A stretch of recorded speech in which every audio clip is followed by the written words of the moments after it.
Film की शुरुआत में ये बताया जाता है कि वर्ल्ड वार की समाप्ति के 300 साल हो चुके हैं। ये एक ऐसा युद्ध साबित हुआ जिसने दुनिया में हर जगह इतनी तबाही मचाई कि आखिर में सिर्फ एक सिटी बच पाई। इसी सिटी में एक स्पेसशिप दिखाई गई है जिसमें विभिन्न देशों के अमीर और बुद्धिमान लोग रहते हैं जो उस सिटी को कुछ समझते ही नहीं हैं। यहाँ तक कि अपना सारा कचरा वहीं फेंक देते हैं। एक दिन एक वैज्ञानिक को उसी कूड़ेदान में एक रोबोट मिलता है। ये कोई साधारण रोबोट नहीं था। इसकी आधी बॉडी इंसान की और आधी मेटल की थी। साइंटिस्ट रोबोट को अपने घर लाकर अपनी स्किल से पूरी तरह से उसको ठीक करता है। अगले दिन रोबोट, जो एक फीमेल है, जागती है और नया शरीर पाकर बहुत खुश होती है। रोबोट तब साइंटिस्ट से पूछती है कि वो कौन है और कहाँ से आई है। साइंटिस्ट इन सवालों पर खामोश रहते हैं क्योंकि उन्हें खुद रोबोट के ओरिजिन का नहीं पता। वे बस इतना कह सकते हैं कि उन्हें वो ट्रैश में बहुत ही बुरी हालत में मिली थी, लेकिन सर ठीक होने की वजह से वो उसे फिर से ठीक कर पाए। साइंटिस्ट फिर इसे आसपास की जगह दिखाते हैं। रोबोट सिटी को देखकर एक्साइटेड होती है। वो उनसे स्पेसशिप के बारे में पूछती है, ये आकाश में उड़ती हुई चीज़ क्या है। साइंटिस्ट इसका नाम स्काई सिटी बताते हैं और कहते हैं कि वर्ल्ड वार के बाद अगर कोई ज़िंदगी जीने की अच्छी जगह है तो वो स्काई सिटी है। हर कोई वहाँ जाना चाहता है। साइंटिस्ट रोबोट को एक नया नाम देने की सोचते हैं और कहते हैं कि अब से उसका नाम एलिटा है। साइंटिस्ट तब एलिटा को बताते हैं कि नीचे रह रहे लोग स्काई सिटी के लिए काम करते हैं क्योंकि वहाँ कई इंडस्ट्रीज और फैक्ट्रीज हैं। इसके बाद एलिटा की मुलाकात हुगो नाम के एक लड़के से होती है। हुगो एलिटा के अपीयरेंस की तारीफ करता है क्योंकि इसकी बॉडी रोबोटिक है जो काफ़ी मजबूत है। एलिटा और हुगो के बीच जल्द ही काफ़ी अच्छी दोस्ती हो जाती है। उसी रात उस शहर में एक लड़की का मर्डर हो जाता है। दरअसल इस शहर में एक सीरियल किलर रहता है जो लड़कियों को मार कर उनके बॉडी पार्ट्स बेचता है। उसी रात एलिटा साइंटिस्ट को देखती है जो कहीं से लौट कर आ रहा होता है। एलिटा देखती है कि साइंटिस्ट के हाथ खून से सने हैं। वो सोचती है कि हो सकता है सिटी का सीरियल किलर कोई और नहीं बल्कि ये साइंटिस्ट हो। अगले दिन साइंटिस्ट की एक्स वाइफ उसे मिलने आती है। यहाँ ये पता चलता है कि एलिटा की बॉडी में जो ह्यूमन पार्ट्स लगाए गए हैं वो असल में साइंटिस्ट की बेटी के हैं जिसकी मौत एक दुर्घटना में हो गई थी। उसके बाद हुगो एलिटा को सिटी के एक पॉपुलर गेम को खिलाने के लिए बुलाता है। एलिटा इस गेम को पहली बार खेल रही होती है, फिर भी वो सबसे जीत जाती है। हुगो बाद में एलिटा को अपनी फेवरेट जगह दिखाने ले जाता है। ये एक इमारत की छत है जहाँ से पूरे शहर का नज़ारा दिखता है और स्काई सिटी भी यहाँ से नज़दीक दिख रहा है। हुगो एलिटा को एक बहुत बड़ी पाइप दिखाते हुए बताता है कि ऊपर से सभी चीज़ें इसी पाइप से नज़र आती हैं। एलिटा पूछती है कि स्काई सिटी कैसी दिखती है। इस पर हुगो उसे बताता है कि वो किसी जन्नत से कम नहीं है और वो भी वहाँ जाना चाहता है। अगले दिन साइंटिस्ट घर से बाहर जाता है और एलिटा उनका पीछा करती है। एलिटा को यहाँ पता चलता है कि साइंटिस्ट एक हंटर वॉरियर है जो अपराधियों का अंत करते हैं। फिर बाद में हथियारों के शवों को फैक्ट्री में ले जाया जाता है जिनके बदले उन्हें भारी इनाम मिलता है। उनकी बातचीत के बीच में असली सीरियल किलर अपने साथियों के साथ वहां आ जाता है जिसका एलिटा ने बहादुरी से सामना किया। एलिटा ने उसकी इतनी पिटाई की कि उसे अपनी जान बचाने के लिए वहां से भागना पड़ा, जबकि दूसरे हत्यारे को मारने में वो सफल रही। फिर साइंटिस्ट और एलिटा उस हत्यारे का सिर लेकर फैक्ट्री में चले जाते हैं जहां उन्हें उस सिर के बदले $20 का इनाम मिलता है। बाद में साइंटिस्ट ने एलिटा को अपनी कहानी बताई, उन्हें हंटर वॉरियर के रूप में कैसे जानने लगे और ऐसा किस वजह से हुआ। वो उस समय के बारे में बताते हैं जब वो अपनी पत्नी और बेटी के साथ रहते थे। एक दिन उन्होंने एक रोबोट बनाया जिसने कुछ दिनों बाद उनकी बेटी को किडनैप कर लिया। इस घटना के बाद साइंटिस्ट को पता चला कि रोबोट्स इंसान के लिए कितने घातक हो सकते हैं। इसीलिए अब तक के बिना सही जानकारी के बनाए हुए रोबोट्स को खत्म करने के लिए वो हंटर वॉरियर बन गए। फिर वेक्टर नाम का एक आदमी वहां पर आता है जो कि सबसे फेमस रेस गेम का हेड है। वेक्टर के साथ साइंटिस्ट की एक्स वाइफ है जो वेक्टर के लिए काम करती है क्योंकि वेक्टर ने उससे वादा किया था कि वो उसे स्काई सिटी भेजेगा। फिर उसी रोबोट को दिखाया जाता है जिसे एलिटा ने नष्ट कर दिया था। वो वेक्टर को बताता है कि उसकी इस हालत के पीछे एलिटा का हाथ है। वेक्टर रोबोट पर गुस्सा करते हुए पूछता है कि वो एक छोटी बच्ची से पिटकर आ गया। वेक्टर रोबोट से कहता है, अब तुम्हारा मिशन एलिटा को कैसे भी मेरे सामने लाना है।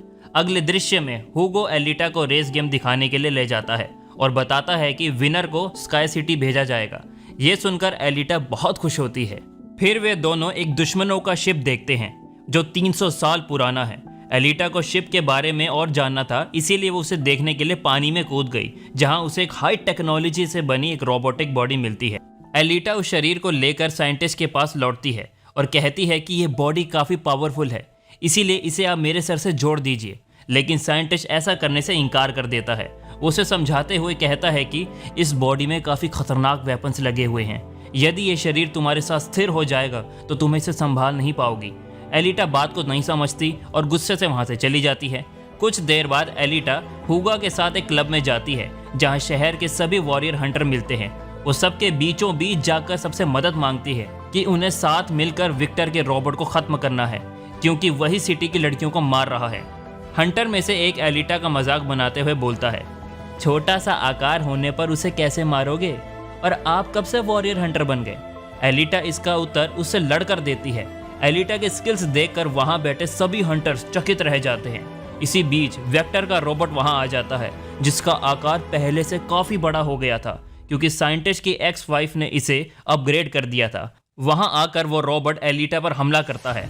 दोनों में भयानक लड़ाई होने लगती है। रोबोट अपनी जान बचाने के लिए सुरंग में घुस जाता है। एलिटा उसका पीछा करते हुए एक अंडरग्राउंड जगह पर पहुंचती है और दोनों के बीच कड़ा मुकाबला होने लगता है। अंत में वो रोबोट एलिटा को बुरी तरह से डिस्ट्रॉय कर देता है। उसी समय हुगो और साइंटिस्ट वहां पहुंचते हैं और उसकी बॉडी में आग लगाकर उसे वहां से भगा देते हैं। साइंटिस्ट एलिटा के शत विशत शरीर को घर लाते हैं। एलिटा का शरीर पूरी तरह क्षतिग्रस्त हो चुका था। कोई विकल्प ना होने पर साइंटिस्ट शिप में मिली हुई रोबोटिक बॉडी उस पर लगा देता है। अगली सुबह जब एलिटा जागती है तो वो कंफर्टेबल महसूस करती है और अपनी मनपसंद बॉडी को पाकर खुश हो जाती है। एलिटा अपनी रोबोटिक बॉडी दिखाने के लिए हुगो से मिलने जाती है। इसके वेपन्स को देखकर हुगो काफ़ी इंप्रेस हो जाता है। यहाँ हुगो एलिटा को बोलता है, मैं जल्द ही स्काई सिटी जाना चाहता हूँ, लेकिन वहाँ जाने के लिए सभी को पॉइंट्स चाहिए और ये पॉइंट्स किसी को मारने या रेस गेम जीतने के बाद कलेक्ट किए जाते हैं। इसे सुनकर एलिटा अपना हार्ट अपनी बॉडी से अलग करते हुए कहती है, मेरे हार्ट को बेचकर तुम्हें अच्छे खासे पॉइंट्स मिल जाएंगे, क्योंकि ये कोई साधारण दिल नहीं है। इससे पूरा शहर कई महीनों तक बिजली का लाभ उठा सकता है, क्योंकि इस रोबोटिक हार्ट में एनर्जेटिक रेज होती हैं। हुगो एलिटा को मना करते हुए कहता है कि उसे ऐसे अपने दिल को खुद से अलग नहीं करना चाहिए, बल्कि अपनी सभी शक्तियों की मदद से उसे रेस गेम जीतनी चाहिए। इससे वो दोनों स्काई सिटी जा पाएंगे। ये सुनकर एलिटा तुरंत सहमत हो जाती है और खेल में हिस्सा लेने के लिए खुद को तैयार करती है। फिल्म के नेक्स्ट सीन में वेक्टर एलिटा को मारने के लिए सभी शक्तिशाली शक्तियों को अपने पास बुलाता है और कहता है, अगर आप रेस गेम में एलिटा को मार देते हैं तो आप सभी को 5 मिलियन पॉइंट्स मिलेंगे, जो स्काई सिटी जाने के लिए बहुत है। फिर हमें वही हंटर दिखते हैं जिसे एलिटा ने क्लब में पीटा था। वो एलिटा से अपने अपमान का बदला लेता है, हुगो को पहला शिकार बनाता है। वो एक आदमी को मारकर मर्डर का नाम हुगो पर डाल देता है, जिससे हुगो सबकी नजरों में एक वांटेड क्रिमिनल बन गया। दूसरी ओर एलिटा ने रेस में हिस्सा ले लिया जो शुरू होने वाली है। रेस में सभी हंटर्स एलिटा के विरोधी बन जाते हैं। एलिटा खुद को संभालती हुई उन्हें बराबर टक्कर देती है और सबको एक एक करके मारने लगती है। रेस के बीच में हुगो का एलिटा के पास कॉल आता है। वो बताता है कि सभी हंटर्स उसके पीछे पड़े हुए हैं और उसे मारना चाहते हैं। एलिटा रेस को छोड़कर हुगो को बचाने चली जाती है। वहां पहुंचकर एलिटा हंटर को बुरी तरह मारती है।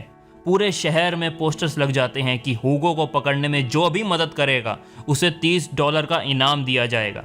फिर हुगो को खत्म करने के लिए शहर की पुलिस वहां पहुंचती है, क्योंकि इस बात पर सभी सहमत थे कि हुगो एक अपराधी है, इसलिए उसे समाप्त करना आवश्यक है।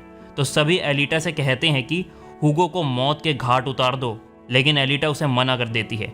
तभी हंटर तलवार से हुगो पर अटैक करता है और सबके सामने उसे मार डालता है। डॉक्टर की एक्स वाइफ सीन पर पहुंचती है, जो एलिटा से कहती है, हुगो का सिर काट दो ताकि हम उसका सिर किसी दूसरी बॉडी में लगाकर उसे फिर से जिंदा कर सकें। साइंटिस्ट की एक्स वाइफ अब बदल चुकी है, क्योंकि उसे पता चल गया कि वेक्टर सबसे झूठ बोलता है, वो किसी को स्काई सिटी नहीं भेजने वाला। एलिटा बात को मानते हुए हुगो का सिर उसकी बॉडी से अलग कर देती है और उसे साइंटिस्ट के पास ले जाती है। हुगो को अब एक नई बॉडी मिल जाती है, बिल्कुल एलिटा की रोबोटिक बॉडी जैसी। साइंटिस्ट तब एलिटा को बताते हैं कि सिर्फ वो लोग स्काई सिटी जा सकते हैं जिनके पास पॉइंट्स होंगे, या फिर वो जो स्काई सिटी के निवासी हैं। वो पॉइंट्स पैसे से नहीं खरीदे जा सकते, जैसे वेक्टर लोगों को झूठे वादे करके काम करवा के बोलता है। वो एलिटा को ये भी बताते हैं कि वो और उनकी एक्स वाइफ स्काई सिटी के ही निवासी हैं और वो नीचे अपनी बेटी के इलाज के लिए आए थे, लेकिन वेक्टर की वजह से ही यहाँ फंस गए। ये सुनकर एलिटा वेक्टर को मारने का ठान कर उसे ढूंढने चली जाती है। फैक्ट्री में वेक्टर की मशीन्स उस पर हमला कर देती हैं, लेकिन एलिटा के पास अब एक शक्तिशाली और रोबोटिक शरीर है, इसीलिए वो एक एक करके सभी को मारने लगती है। सभी मशीनों और रोबोटों की धज्जियां उड़ाने के बाद वो वेक्टर के पास जाती है। जहां उसका रोबोट एलिटा से लड़ने के लिए तैयार है। फाइट शुरू होते ही जिसमें रोबोट एलिटा को घायल कर देता है और वो गिर जाती है। तभी उसे अपनी खोई हुई मेमोरी याद आने लगती है, जिसमें उसे याद आता है कि वो एक योद्धा थी और उसने विश्व युद्ध में भी भाग लिया था, जो लगभग 300 साल पहले हुआ था। लेकिन एलिटा के सभी दोस्तों का उस युद्ध में अंत हो गया था। उसके शरीर के भी बहुत टुकड़े हो गए थे, जिसकी वजह से उसे कचरे में फेंक दिया गया था। और इन सब के पीछे का कारण स्काई सिटी का हेड था। अब एलिटा का मेन मिशन सिर्फ वेक्टर को मारना ही नहीं रह गया था। अब वो अपने फ्रेंड्स का बदला भी लेना चाहती थी, जो स्काई सिटी के हेड को मारने के बाद पूरा होगा। एलिटा उस रोबोट के तलवार से कई टुकड़े कर देती है। अब वेक्टर के पास कोई ताकत नहीं बची, इसीलिए उसको मारना एलिटा के लिए आसान हो गया था। साइंटिस्ट का फोन आने पर एलिटा को पता चलता है कि हुगो पाइप पर चढ़कर स्काई सिटी जा रहा है। फिर एलिटा भी उसका पीछा करते हुए ऊपर चली जाती है। वो उसे कहती है कि तुम्हें स्काई सिटी जाने की आवश्यकता नहीं है, क्योंकि वहाँ कुछ भी नहीं है। हम इस दुनिया में रहकर अपना जीवन जिएंगे। हुगो एलिटा की बात मान लेता है और नीचे आने की कोशिश करता है, लेकिन स्काई सिटी का मालिक इस दृश्य को ऊपर से देख रहा होता है। वो उन पर अपने हथियार चलाने लगता है, जिसकी वजह से हुगो का पूरा शरीर खंडित हो जाता है। एलिटा उसे बचाने की कोशिश करती है, पर बचा नहीं पाती। हुगो की मौत से एलिटा रोने लगती है। नीचे आने के बाद एलिटा रेस जीत जाती है और अपनी तलवार स्काई सिटी की ओर इंजेक्ट करते हुए कहती है, मैं तुम्हें मारने और बदला लेने आ रही हूँ। और इस सीन पर फिल्म पूरी तरह से खत्म हो जाती है।